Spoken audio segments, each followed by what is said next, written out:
I am here with attorney Anthony Urio, and we are discussing 1031s. All right.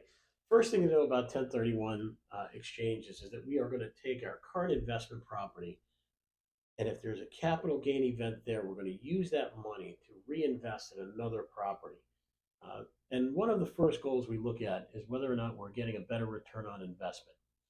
The way we first look at that is we take the annualized income from the property and we divide that by our purchase price, and that gives us what we call the capitalization rate. Okay. So if we were to look at our current investment and for argument's sake, that percentage were say 8% of the purchase price.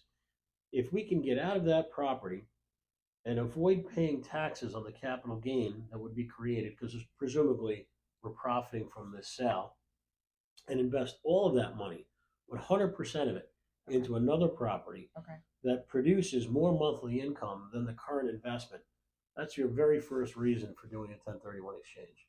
Okay. And now, but so you wouldn't take, we wouldn't be able to buy a permanent residence.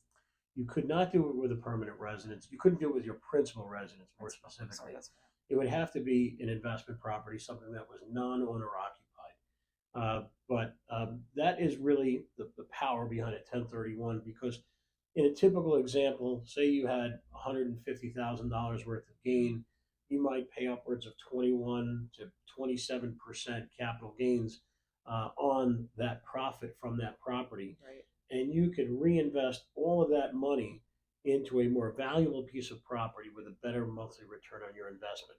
Because after all, when we deal with investment properties, it is almost invariably about the cash flow that the property generates.